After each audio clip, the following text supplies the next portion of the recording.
WMHS Channel 9 News. Weekdays, 8 a.m. Good morning, faculty, staff, and students. Today is Tuesday, October 18, 2011. I'm Devin. Thank you for watching WMHS Channel 9 News. This is Red Ribbon Week. Today is Red Day. Continue to wear your red ribbon. Random prizes will be awarded. Thursday is Sock It to Drugs Day. We're the craziest socks you can find.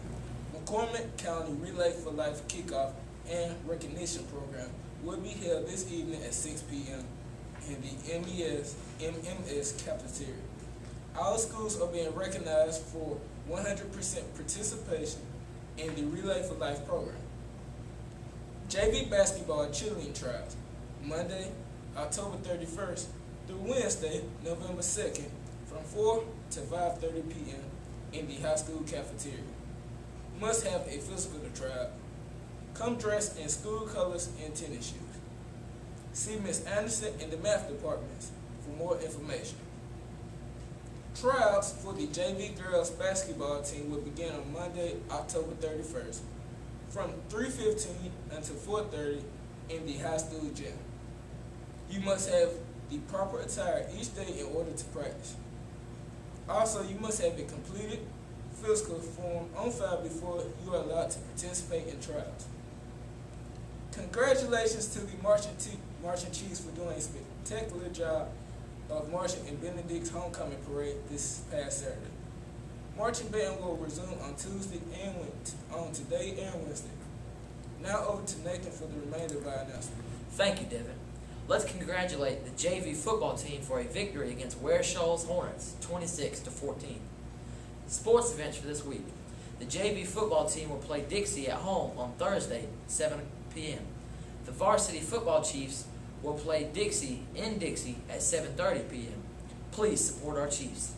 March to the MAC, Saturday, October 29th, 2011, rain or shine. Check-in and registration at 8:30. 4-kilometer run or walk begins at 9 a.m. Location, Community Park at the MAC. Entry fee is $10. Awards for the top 3 fundraisers. Go to the office for forms. Attention all golfers. The McCormick High PTO will be sponsoring a golf tournament on Saturday, November 19, 2011. The funds benefit scholarships for students. Prices is $60 a person or $240 for a team. Cash prizes for first, second, and third place winners. Deadline to register is Monday, October 31st. For more information, contact Vertima Childs on Facebook or 864-465-2129 during the day or 864-746-7911 during the evening. Today's lunch is deli sandwiches, baked chips, fresh fruit, juice, and milk. Now over to Nakivia for the weather. This is Narkivia with your weather forecast. Today we will have a high 81 degrees and a low of 60 degrees. 70% chance of rain. Happy birthday to Justin Harper. The Red Ribbon Week fact of the day. The younger you are when you start drinking, the greater your chance of becoming addicted to alcohol at some point in your life. More than 4 in 10 people who begin drinking before age 15 eventually become alcoholics. The WMHS Channel 9 News would like to highlight juniors and seniors that have been accepted to colleges and universities or received scholarships. Bring your acceptance or reward letters to Ms. Anderson to be featured on the morning news. In honor of Red Ribbon Week, our special segment is a short video. Vodka, tequila, scotch, beer, wine, rum, gin, whiskey, alcohol. Alcohol probably took 20 years of my life, and you can't get that back. Alcohol is a drug which most people don't think it is, but it actually is. It's classed as a depressant, meaning it slows down vital functions in the body. Alcohol is made through the fermentation of fruits and grains. The process of fermentation is basically letting fruit sit and rot until it can produce a mind-altering effect when you drink it. There's different types of things you can drink that have different amounts of alcohol in them. Like a beer, if you just drink beer that has 2 to 6% alcohol, wine is about 8 to 20% alcohol, and then you got your hard liquors, which are like vodka or whiskey, which are about 40 to 50% alcohol. When someone drinks 2 or more drinks, it acts as a stimulant. When they drink more than that, it acts as a depressant. If you binge drink, what you're doing is you're just drinking repeatedly over and over large amounts and large quantities of alcohol. If you put that much alcohol in your system at one time, you can get alcohol poisoning, which could lead you to go into a coma or even kill you. 12 years old. I was in the 7th grade. When I was in 8th grade, I think I was 13 years old. It became very regular at 14 years of age. 15 years old when I first started drinking. 17 years old, started going out to parties, doing things like that. At first, drinking was a sociable thing, you know. I drank with my friends. Thought I was really cool when I was out with the older guys. And I tried to show off in front of them and drink myself stupid. We just go out and party all night. By the time I was probably 15 is where I started drinking at school. Putting it in a water bottle, I would take vodka or gin, something clear that looked like water, and we'd just drink in class and pop mints in my mouth. We'd go in, break into his parents' liquor cabinet, fill up our super big gulps full of ice and Everclear, and then stop by 7-Eleven and fill up the rest of it up with Coke, and then make it to first period. I was drinking not just at parties and stuff, but after classes and after work, and even at work. I waited tables, so it was very easy access to alcohol. It was just hard to say no. It was so readily available, and it was constantly there. My drug problem wasn't something that happened immediately. It happened so slowly that I missed the fact that I was addicted to it. It became a routine, way of life. The only type of people I would hang out with were people who were using drugs or drinking alcohol. And it got to the point where that's all I cared about. It became far more than just a partying thing. It was a necessity. Without having alcohol in me, I could not function.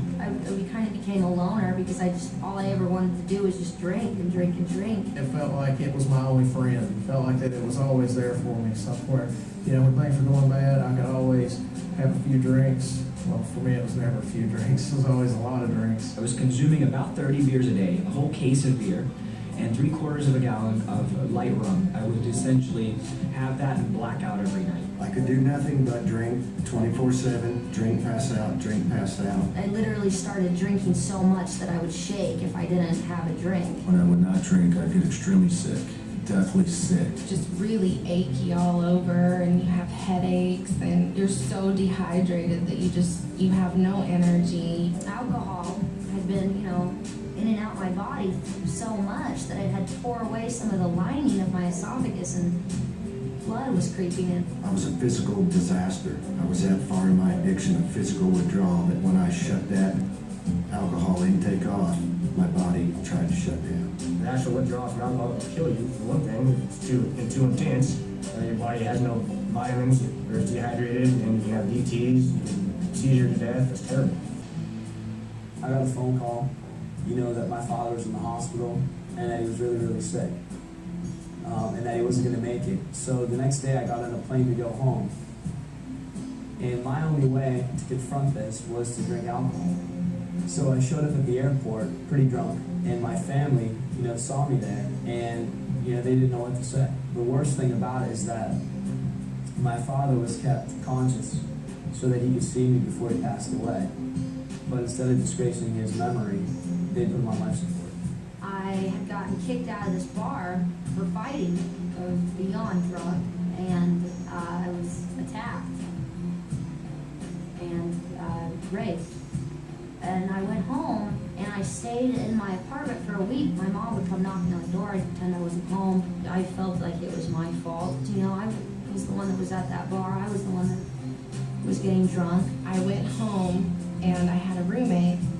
And for some reason, we got into an argument, which resulted in a fight, and the cops got called. I blacked out for part of it, so I couldn't figure out why I was waking up in jail. I drank some beer there at the bar inside the the airport. I just ordered another beer and put my backpack on and started walking through the terminal smoking a cigarette. I didn't care what I was supposed to be doing. And I ended up getting a fight with the police there at the airport. And I woke up in jail. I had staples in my head. In the military, I woke up and I actually had to crawl on my hands and knees off the flight deck of the carrier because I couldn't walk, and then I got discharged from that. Lost a girlfriend and a kid my whole life. I drank to blackout one night. Well, sometime about an hour later, I got back up. I went to my bedroom. My wife wasn't there. I went to the girls' bedroom, and they were all in the bed together, basically hiding from me through a blackout. And I decided right then that I couldn't stay there anymore. I was afraid I was going to hurt someone in a blackout. Yeah, I haven't had a drink in 3 years. Reminded daily of my alcohol abuse because of the long-term effects. I have horrible short-term memory, and it makes everyday life very difficult for me. Just remembering names, remembering how to do things. As a result of alcohol, I had high blood pressure, and I still have it. Destroys your internal organs, and I mean, it can destroy your brain functions, your handwriting, small motor skills. That's definitely a poison. Had liver pains, bone and muscle aches that just used to not be there. And it's not from age. I'm not that old. I should be in my prime right now. And I probably aged myself 20 years through alcohol abuse. Alcohol is slow to kill, but it's the most hideous form of death.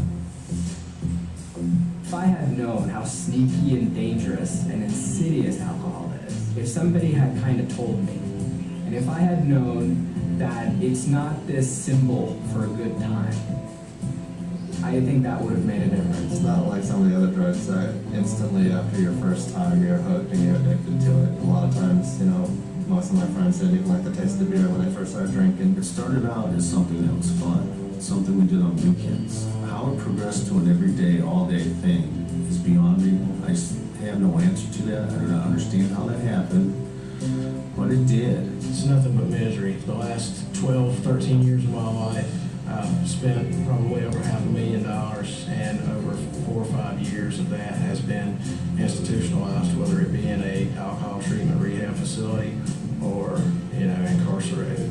Alcohol is just as bad, if not worse, than heroin and barbiturates or anything else. I don't know, if 60% of people go out to drink and get drunk, chances are that they're going to lead to something else and they're going to end up on down the spiral. I may not be very old, but I have definitely seen some hellish things from alcohol. To be honest, I didn't think someone could get to the point that I was at my age. I thought that took years and years, but no, downward spiral. It might seem fun at the beginning, but after you get stuck in that lifestyle for years, you realize how not fun it is. It's terrifying.